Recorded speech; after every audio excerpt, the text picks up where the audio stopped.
Salmo de número 139. Quem encontrou diz amém, quem não encontrou diz espera.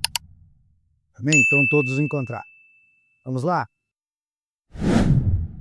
Queria que você captasse bem a emoção desse salmo. Então concentre-se. Senhor, tu me sondas e me conheces. Sabes quando me sento e quando me levanto. Conheces de longe o meu pensamento. Examinas o meu andar e o meu deitar. Conheces todos os meus caminhos. Antes mesmo que a palavra me chegue à língua, tu, Senhor, já as conhece toda. Tu estás ao meu redor e sobre mim colocas a tua mão. Tal conhecimento é maravilhoso demais para mim, elevado demais para que eu possa alcançá-lo. Para onde me ausentarei do teu espírito? Para onde fugirei da tua presença? Se eu subir ao céu, lá tu estás. Se fizer a minha cama nas profundezas, tu estás ali também. Se tomar as asas da alvorada, se habitar nas extremidades do mar, ainda ali a tua mão me guiará, e a tua mão direita me sustentará.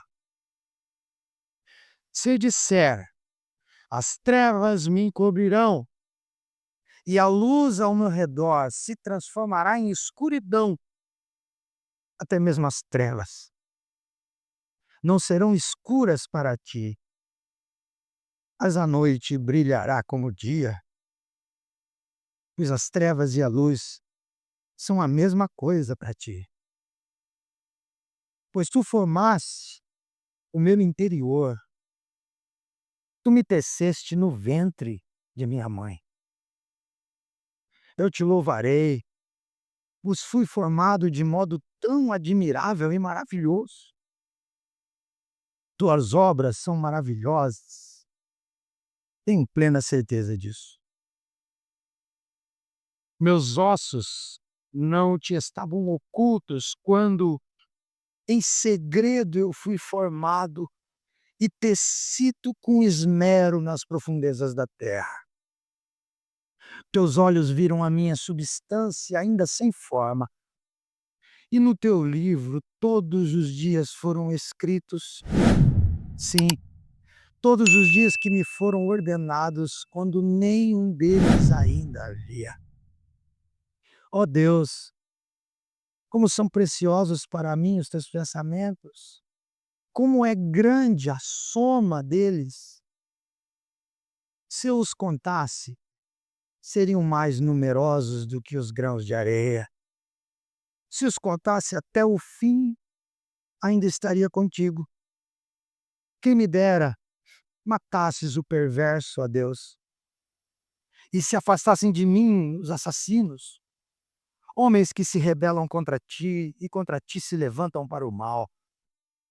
Senhor, não odeio eu os que te odeiam? Não detesto os que se levantam contra ti? Eu os odeio com ódio absoluto.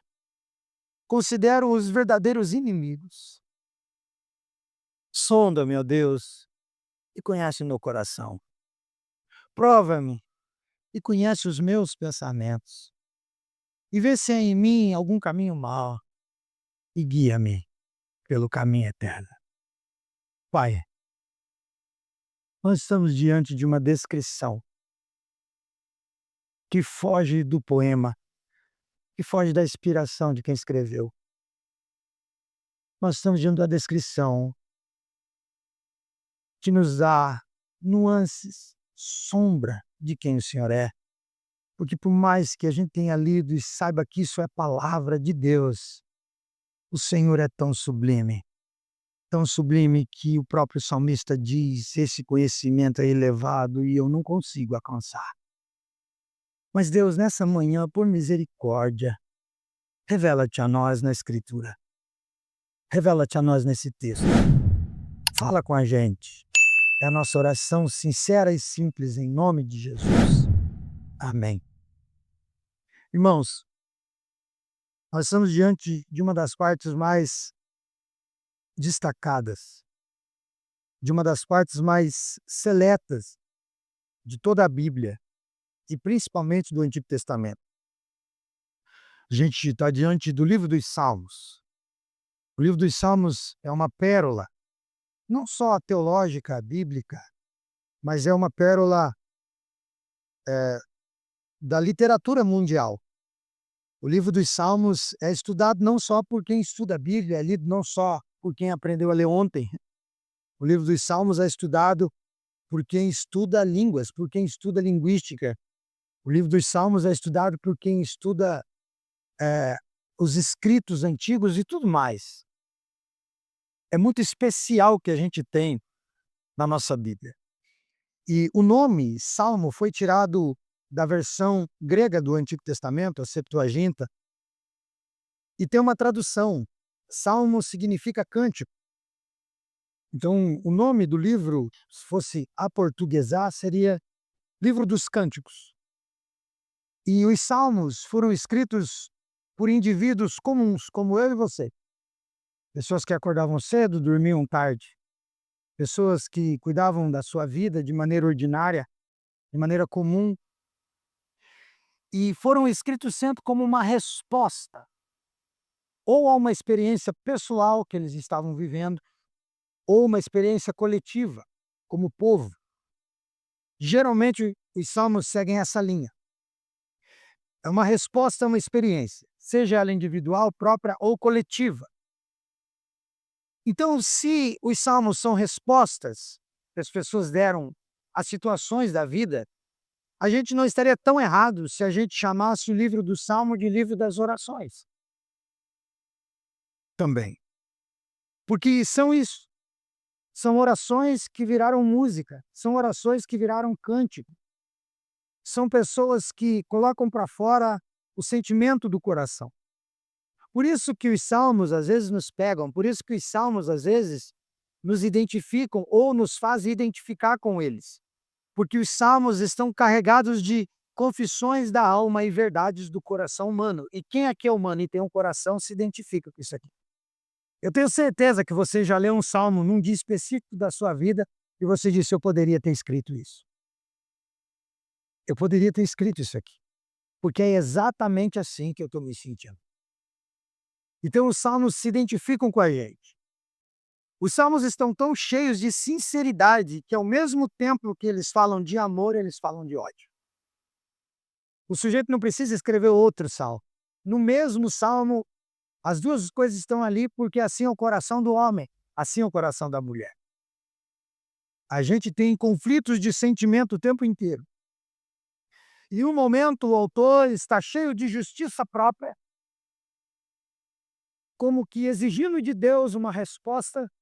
Em outras ocasiões, esse mesmo autor está se revirando no pó e na depressão e na angústia profunda. Em um momento ele está cheio de si, em outro momento ele não se encontra. Em alguns salmos, ele confessa a Deus como sendo o seu refúgio, em quem ele tudo confia e de onde ele nunca será retirado. Deus é essa fortaleza. E não mais à frente, o mesmo autor externa uma fragilidade tão grande que ele chega a dizer que pode inundar o seu quarto só com lágrimas. Imagina, num dia ele diz que Deus é dele e ele é de Deus e nada o para. E no outro dia ele chora e diz: as minhas lágrimas molharam todo o meu quarto e inundaram a minha cama. Não parece você e não parece eu? Em outras ocasiões, os salmos vêm carregados de esperança, como se o autor já estivesse de posse daquilo que ele ainda não tem, só pela fé e esperança. E não passa muito, o mesmo autor só consegue repetir: até quando? Até quando, Senhor? Até quando? Até quando isso vai durar? Até quando isso vai persistir? Então, os salmos se identificam com a gente por causa disso. Porque não poupam nenhuma exteriorização de sentimento humano e fazem mais, transformam tudo isso em oração. Transformam tudo isso em louvor, em cântico para Deus. E veja que não há nenhuma preocupação de estar doutrinariamente correto. O salmista não tem a preocupação se teologicamente a oração dele faz sentido, né? Porque onde que a gente consentiria que uma oração tão linda dessa que a gente leu terminasse de um modo tão ameaçador como a gente terminou? Ele começa dizendo que Deus é tudo para ele, que Deus o sonda, o conhece, que ele fica maravilhado, e no final ele diz: Senhor, odeio os que te odeiam e odeio com ódio absoluto. E com a cara de pau ele diz: agora vê se é em mim um caminho mau. Você olha para o texto e diz: ah, será? Você acabou de pedir a morte de pessoas, será que tem um caminho mau em ti? Percebe como ele não tem preocupação teológica com a oração dele? Ele começa exaltando e no fim ele diz: mata todo mundo. E por que ele faz isso? Porque não tem como enganar Deus. Se você for orar a Deus e dizer que ama quem você não gosta, você vai estar tentando enganar você mesmo. Deus sabe que você não gosta de quem você está dizendo que ama. Então, já que não dá para enganar Deus e dizer que eu amo quem eu não gosto, eu digo o quê? Senhor, eu não gosto. E não gosto, com certeza. Contudo, isso é errado. Eu mudo meu coração. O único jeito da gente transformar ódio em amor é confessando. Por isso que o Salmo é cheio de confissão. E por isso que ele não tem preocupação com o que diz. Quando escreve, ele diz: será que lá em Bombinhas, em 2025, alguém vai ler e vai ficar escandalizado, dizer que quer a morte de quem odeia Deus? Eu não estou nem aí, eu vou escrever. É o que eu sinto, é a minha oração. E no final ele diz: agora vê se isso é errado, e ele sabe que é. Há um caminho mau no meu coração. Então me ajuda a andar no caminho certo. Me ajuda a não sentir mais isso. Me ajuda a não querer mais isso. Portanto, por mais equivocados que nós estejamos, pelo menos oremos o nosso equívoco com sinceridade. Não perca essa chance. Especificamente no Salmo 139, que a gente leu, o autor aqui exalta, destaca dois extraordinários atributos de Deus. E atributos que Deus não comunicou a ninguém, que pertencem só a Ele. Duas qualidades do ser de Deus. Ele exalta aqui a onipresença de Deus e a onisciência de Deus. O fato de Deus estar em todos os lugares, com todo o seu ser, em todo momento, e o fato de Deus saber de todas as coisas reais e possíveis como um ato único e eterno. Onipresença e onisciência. E pela onisciência, ele começa a comentar a experiência que ele tem de relação com o Senhor. Com onisciência, ele vai descrever para nós a sua experiência relacional com Deus. Ele diz que o Senhor o examina e por isso o conhece.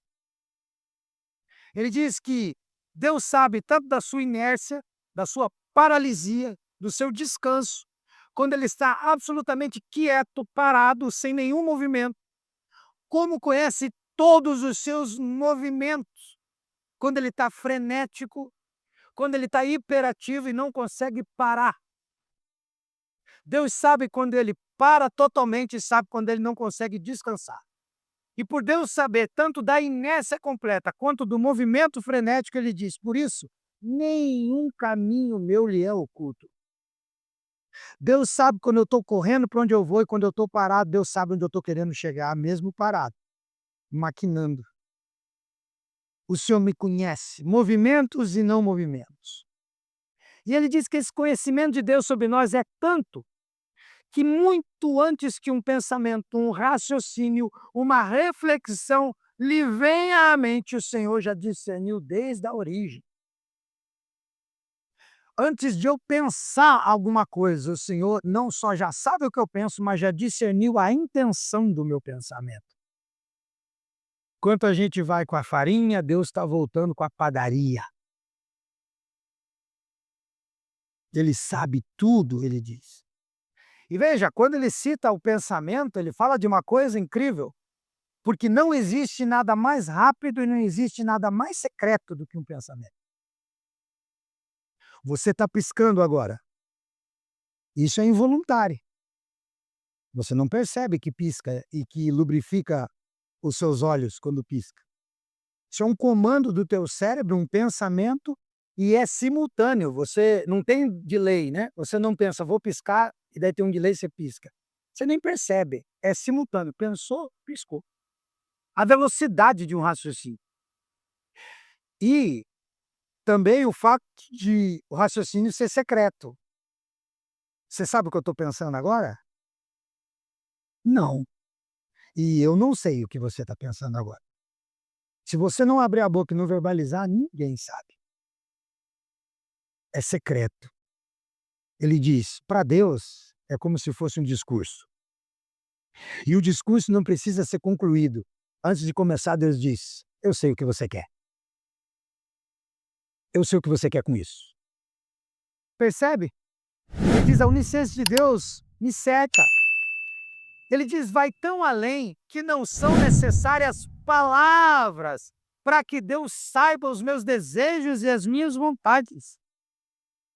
Mesmo antes que eu as pronuncie, Deus já sabe tudo, todas elas. Não são necessárias nem verbalizações para Deus. Ele conhece.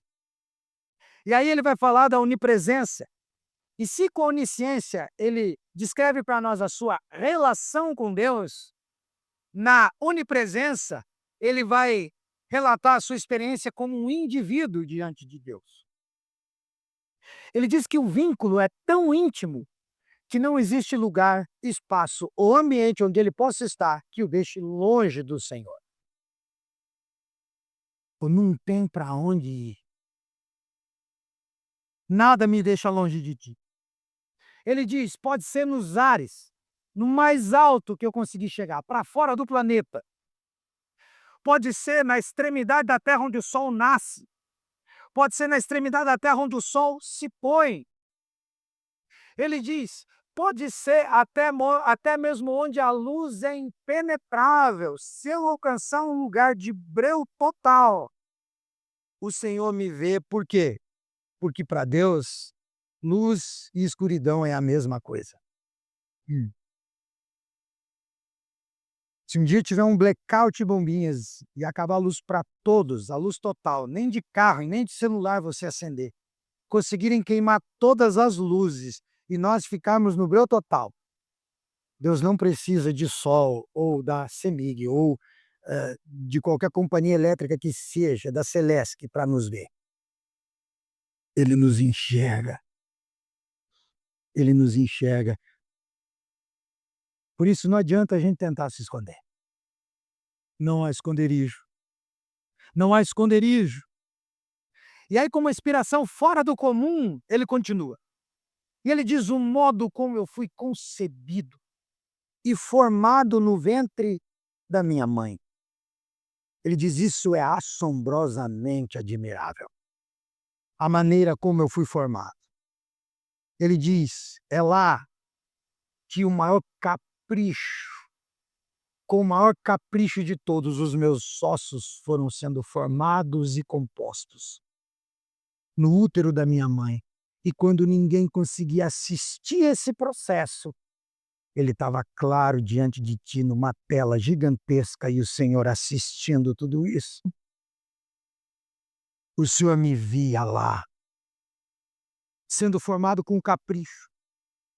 Ele diz: e mesmo antes disso, quando não tinha ossada, quando não tinha esqueleto, os teus olhos já me contemplavam, quando eu era só uma substância de nada. Quando eu era só um espermatozoide doido tentando encontrar um óvulo, o Senhor já me conhecia.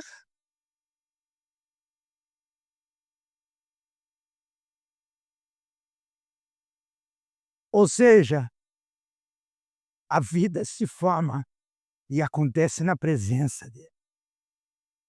O tempo inteiro, desde o zero. tudo acontece diante dele. E alguns olham para essas palavras de Davi, que o salmo é atribuído a Davi, como se fosse apenas uma gratidão por uma perfeição corporal. Porque se o salmo é de Davi, Davi não tem relato que ele tinha deficiência física. Então é só alguém escrevendo porque nasceu bem e saudável. Mas esse salmo não fala de gratidão nesse sentido. Mesmo porque a autoria de Davi é discutível. Esse salmo aqui está na seção de salmo onde a maioria deles são datados antes do exílio, ou melhor, depois do exílio da Babilônia. E o hebraico dele não tem nenhum outro tipo de comprometimento, é o hebraico antigo. Então, provavelmente não foi nem Davi que escreveu, foi alguém que escreveu, deu o nome de Davi. E eu não estou querendo colocar aqui em dúvida a autoria do salmo. Eu estou querendo dizer que pouco importa quem escreveu. O que eu quero dizer é que o salmo não fala de alguém grato porque nasceu perfeito. No conceito de perfeição nosso, humano. Mas já pensou que ironia ia ser se a gente chegasse no céu e descobríssemos que quem escreveu o salmo foi um cego? E ele está dizendo: o modo que eu fui formado é admirável demais. Aí você diz: mas você nasceu cego, meu querido. Ele diz: eu sou perfeito. É você que não vê isso, não eu. O salmo fala de gratidão por ser quem a gente é. E de não encontrar acidente no que foi feito, porque foi assim que Deus nos fez. É isso que ele fala. Não tem acidente, cada pedaço seu, cada pedacinho meu foi planejado. Nós somos objetos de uma ação totalmente singular de Deus. Esse salmo é o salmo da gratidão de ser quem a gente é diante dele. Esse salmo é o discernimento de que o Deus com quem temos de ter um relacionamento tem um conhecimento perfeito de nós, de todos os nossos movimentos, de todas as nossas ações, tanto do nosso interior quanto do nosso exterior. E tudo isso acontece absolutamente claro diante dele 24 horas por dia. Então eu queria meditar com você nessa manhã sobre isso. Quem sou eu aos olhos daquele que me conhece? Quem sou eu aos olhos daquele que me conhece melhor do que eu mesmo? Eu sei quem eu sou diante de mim mesmo. Eu sei a opinião que algumas pessoas têm a meu respeito, então eu sei um pouquinho de mim na perspectiva do outro.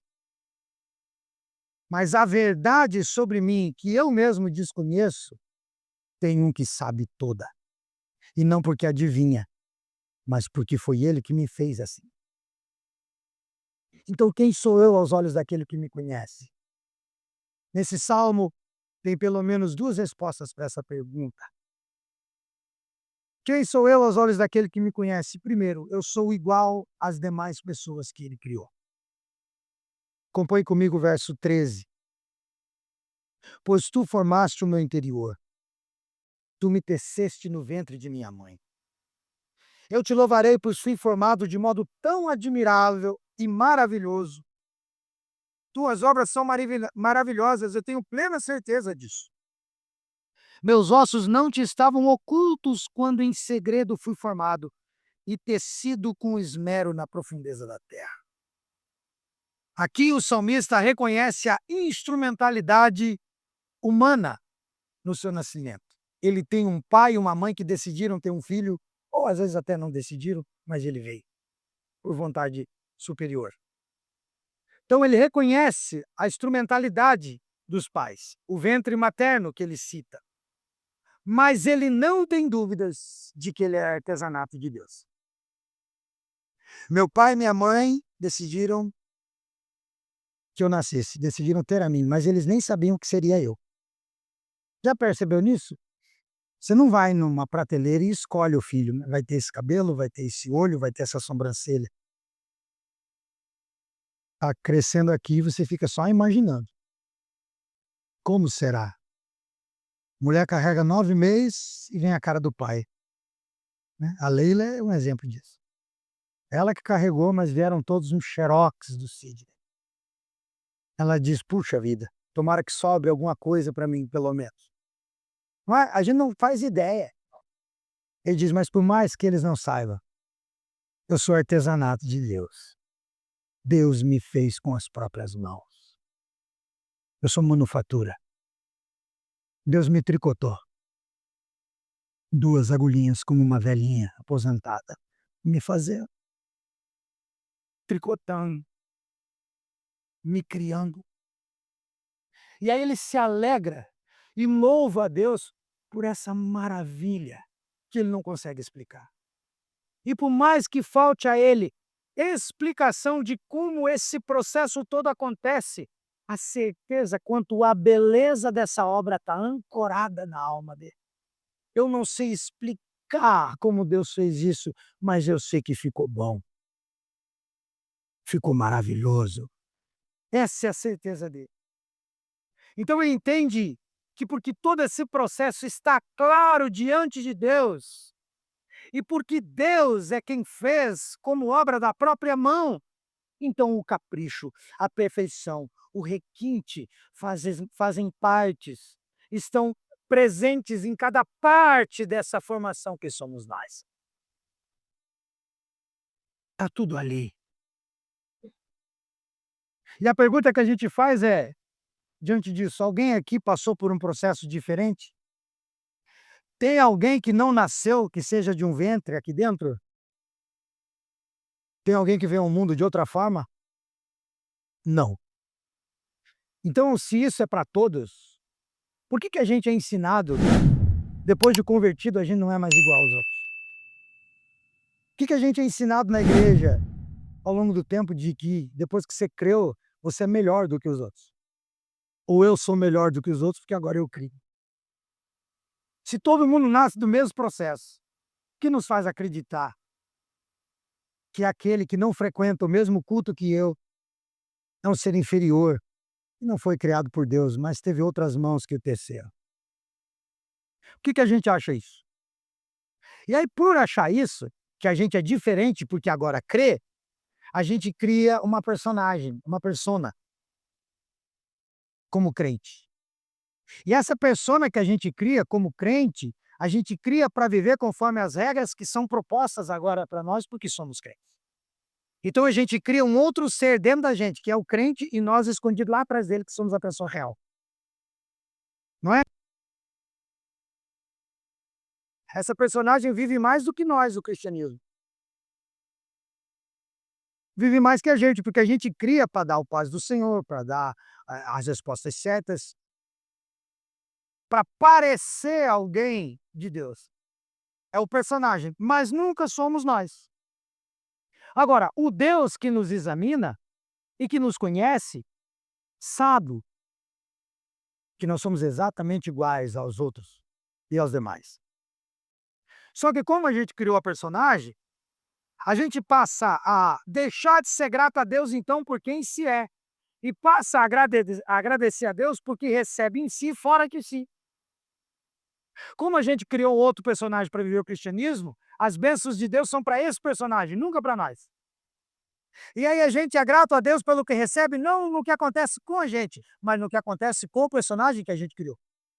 Aí a gente agradece a Deus porque a gente obtém na gente, mas fora da gente. Nunca tem um resultado real no meu coração. É sempre para fora. É sempre para mostrar para o outro. É sempre para jogar na cara do outro que eu sou mais crente do que ele, que eu creio mais do que ele, que eu frequento mais do que ele e que eu faço tudo melhor do que ele quando o tema é Deus. É isso que a gente vive. E aí o caminho proposto é para que eu saia de mim e me alegre naquilo que eu possa receber fora de mim, mesmo sabendo o quão horrível eu sou em mim. E mais, mesmo sabendo que Deus sabe o quão horrível eu sou. Mas eu esqueço isso e falo: "Não, Deus, não trata comigo, trata com o crente que eu criei. É o Sandro pastor que o senhor tem que lidar". Entendeu? A relação minha com o senhor é na terceira pessoa, é aqui. Eu, eu sou outro. Agora, ó, o caminho que o evangelho propõe é o oposto, gente. O caminho que o evangelho propõe é para que o indivíduo caia em si, porque não há nada que Deus queira fazer em mim fora de mim. Tudo o que Deus quer fazer em mim, Ele quer fazer em mim, porque Ele me fez e me conhece melhor do que eu. Não tem nada fora de mim que me tenha valor. No final da jornada, quem vai chegar lá não vai ser outro, vai ser você. Vai ser você mesmo. Não tem como terceirizar isso aí. No final, que a gente chama do dia do juízo, é tu e Deus. Não vai dar para chegar lá com uma fantasia de super-homem, de Batman, com a roupa da tua mãe, para dizer minha mãe era mais quente, vamos ver se não confunde. E eu vi uma reportagem que o cara se vestiu de mulher e ficou igual a mãe para tentar tirar a habilitação pela mãe. E foi no Detran, e quase consegui, porque ele ficou igualzinho a mãe dele. Imagina, ele teve que imitar a voz, sei lá o que ele teve que fazer, quase deu, mas ele foi preso. Tem gente que acha que no dia do juízo vai dar certo. Eu ponho a roupa do meu pai crente, da minha mãe crente, e Deus não vai nem perceber que não sou eu. Não, meu amigo, vai ser você. E nu, mesmo que você esteja com pele de urso por cima de você, para Deus você vai estar peladão e peladona. Deus te conhece de dentro para fora, de fora para dentro. Para Ele é como se ele estivesse em roupa diante dos homens. É assim que Ele vai nos velar. Aí a gente pergunta diante disso: pastor, se são todos iguais e Deus sabe disso? Se todo mundo é pecador, segundo Romanos 3, e todos pecaram, e não tem um que escape. Se todo mundo é assim, então qual é o estímulo que eu recebo para buscar o melhor de mim? O correto não é dizer, já que todo mundo é assim, então vamos se abraçar e vamos para o inferno juntos, já não tem mais o que fazer. Ele diz, se eu não tenho esse estímulo de ser melhor do que outro, qual é o estímulo que eu recebo para buscar o melhor em mim? A resposta é simples, porque é melhor para mim. Buscar o melhor em mim beneficia os outros de maneira secundária. O primeiro beneficiado sou eu. É melhor para mim buscar o melhor em mim. E sabe qual que é o nosso problema? É que quando a gente pensa em construir algo melhor de si, o que nos vem à mente é a perspectiva da comparação. Sempre é ser melhor do que o outro. Eu vou buscar algo para melhorar em mim, eu vou sempre buscar uma referência de algo pior, para eu dizer, graças a Deus, pelo menos eu não sou como aquele ali. Esse é o nosso problema. Falando em buscar o melhor de nós, a gente vai sempre buscar uma referência de algo pior que nós, no nosso conceito do que seria pior demais. Comparais.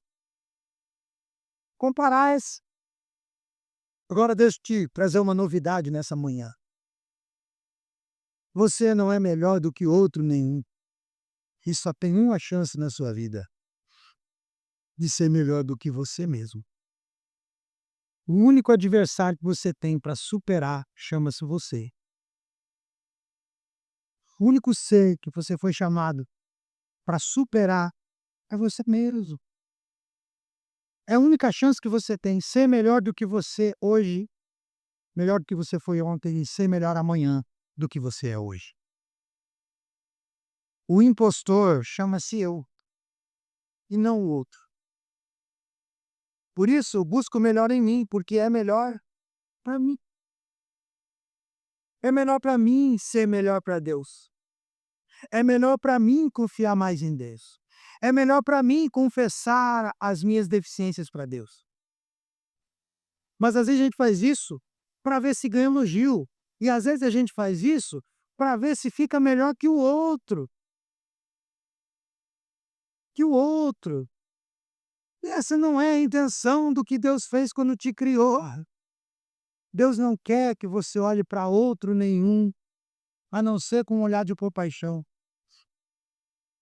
O inimigo somos nós. Então nós somos seres iguais, com a chance de superar a nós mesmos todos os dias.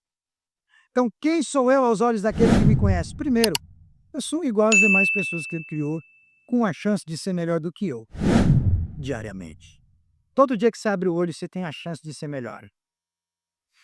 todo dia que você abre o olho, você tem a chance de cometer menos os erros que são comuns a você cometer. Todo dia uma chance nova. Não teve dias que você fez coisas das quais você não gosta de se lembrar e se envergonha? E você fica esperando passar uma semana e 2 daquilo para aquilo ficar distante e a memória ir envelhecendo? Eu sei que já passou por esses dias. E aí lá depois de 20 anos, quando você lembra daquilo que você fez, vergonha alheia, você fecha o olho e diz: "Ah, para lá, não vai estragar meu dia, eu não posso me lembrar disso". Deus quer que a gente seja melhor todos os dias. Não se comparando com os outros, mas se comparando com a gente mesmo e melhorando para a gente. Quem sou eu aos olhos daquele que me conhece? Segundo lugar, segunda resposta. Por mais que eu seja igual a todas as pessoas que ele criou, eu também sou único dentro de todas as pessoas criadas por ele. Aí você diz: "Agora o pastor ficou doido, porque ele disse uma coisa e agora ele vai se contradizer em seguida". Mas vamos para o texto, verso 16. "Seus olhos viram a minha substância ainda sem forma.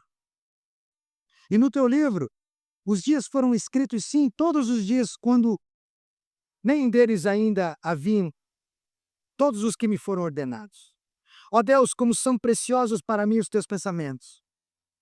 Como é grande a soma desses pensamentos! Se eu os contasse um por um, seriam mais numerosos do que grande areia. Contudo, se eu os contasse até o fim, ainda estaria contigo". Agora ele vai chegar no ponto alto, no ponto íntimo do relato sobre o relacionamento dele com Deus. Aqui ele entende, concebe, compreende que até os seus dias sobre a terra já estavam escritos e determinados por Deus, quando nenhum desses dias havia se tornado realidade ainda. Deus tem um livro da minha vida que ele escreveu.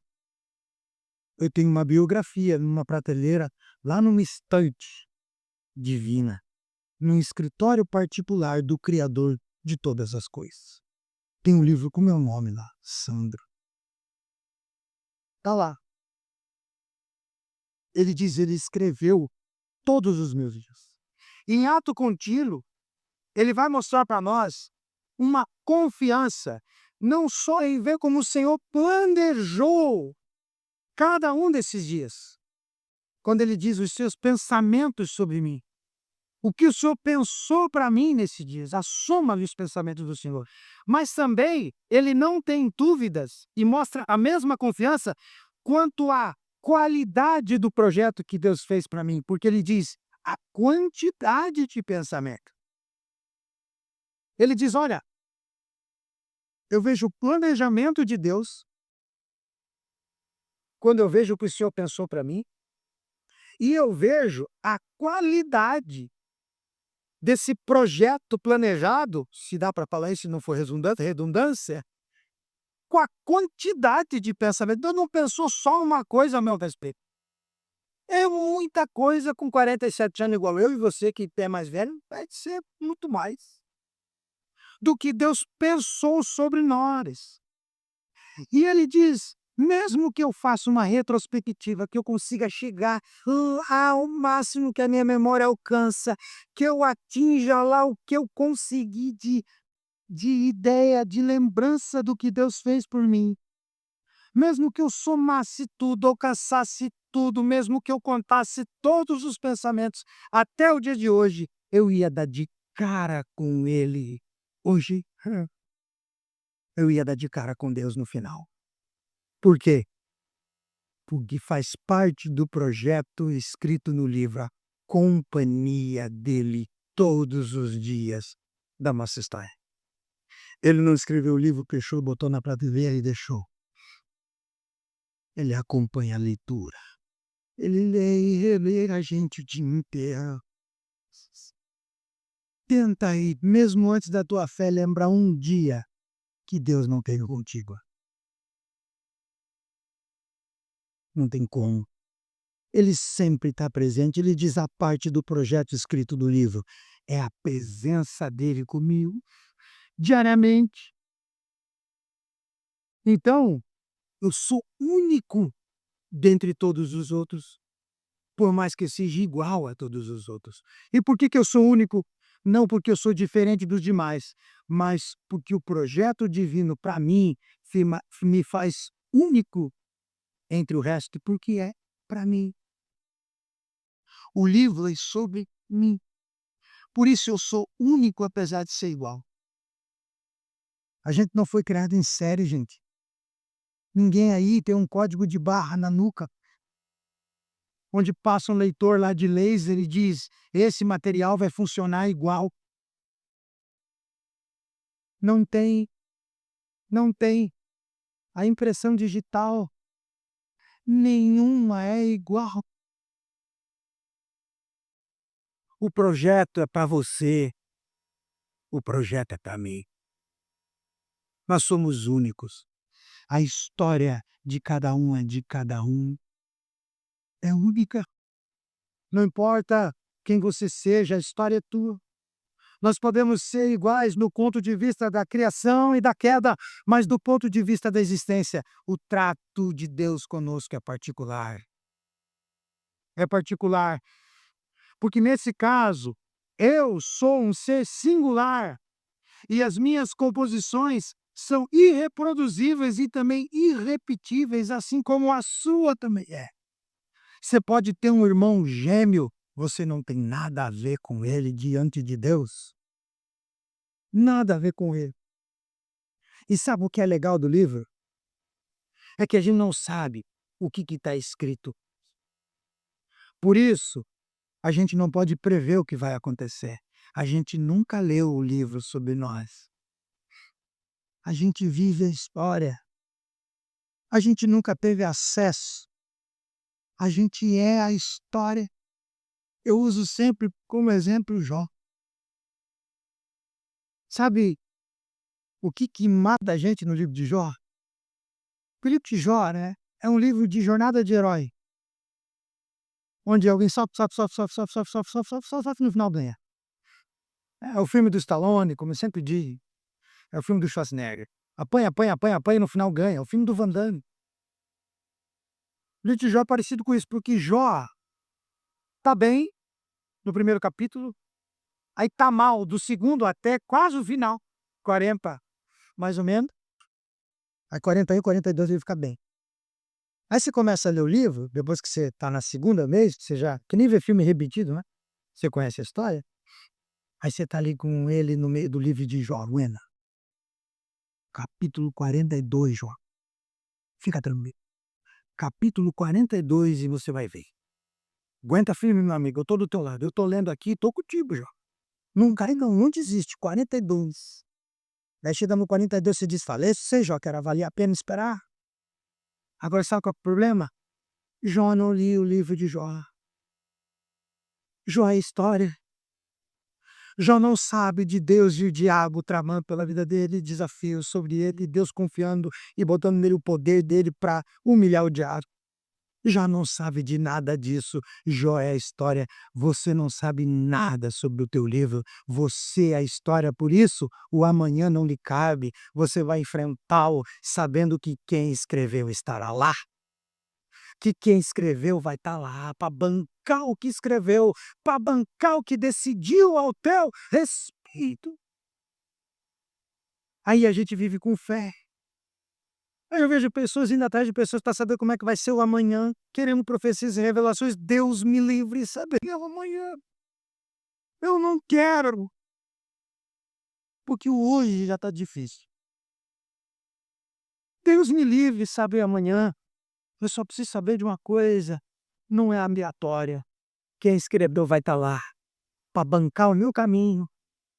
Não importa como amanhã se apresente para mim. Eu posso abraçar quem nasce, ou eu posso enterrar quem eu amo, ele estará lá.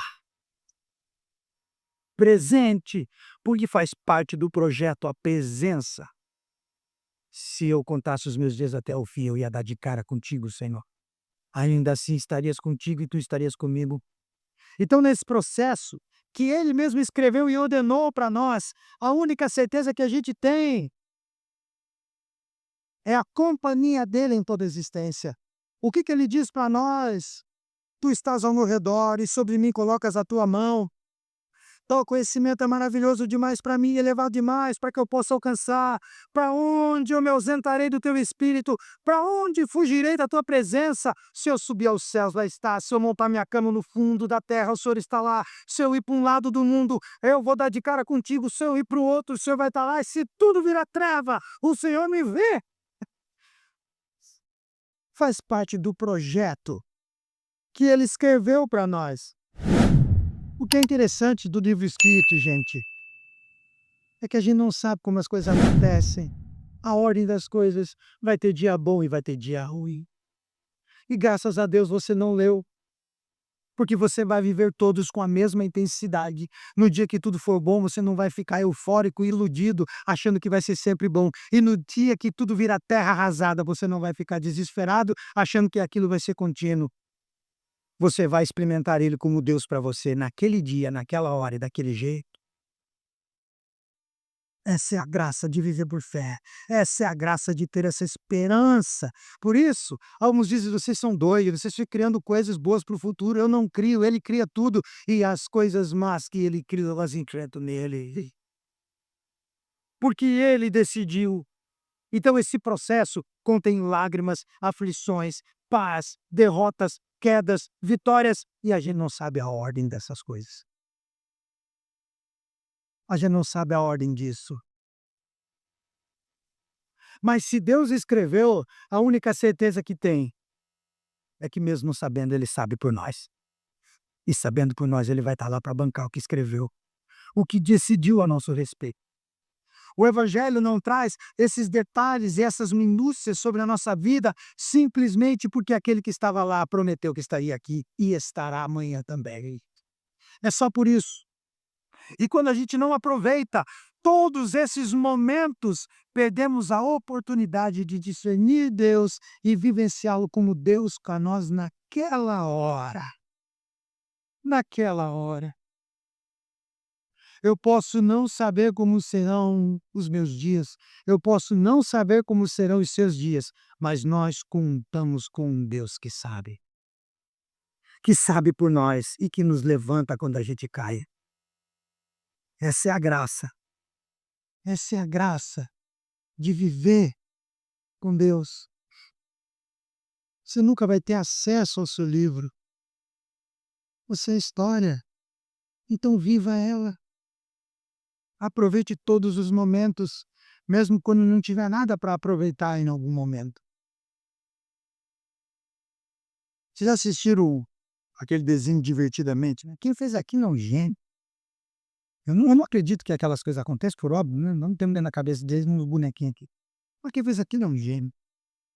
Pelo menos o primeiro.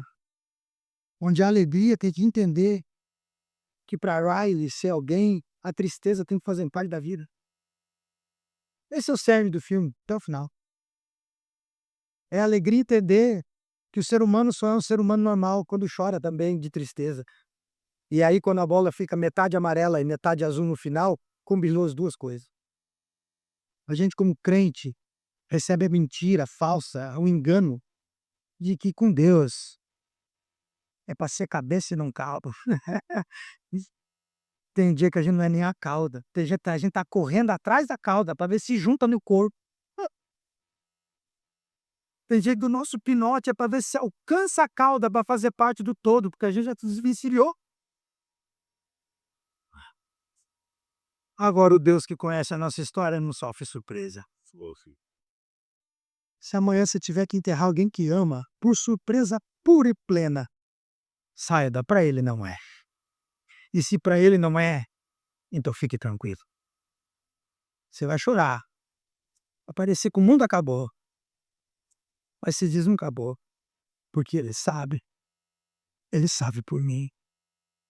E aí vem uma paz que invade a gente não sabe explicar e fica até constrangido, porque tem gente que não conheceu quem a gente amava e está chorando mais que nós. E você diz: "Puxa vida, nem amigo era, está chorando mais que eu. Será que eu sou insensível?" Talvez não, talvez seja porque você está ancorado numa coisa que você não sabe explicar. Você está ancorado numa verdade que para você vai o mundo e para os outros não significa nada, mas para você aquilo é um poste preso, como se tivesse nascido naquele lugar, nascido em você, a expectativa e a esperança, não de dias melhores, mas de um Deus que não muda. Não é assim a maioria das vezes a nossa fé? A gente fica constrangido porque os outros não atingem. Aí você pensa: "Ah, que eu estou sendo arrogante". Não, é crer.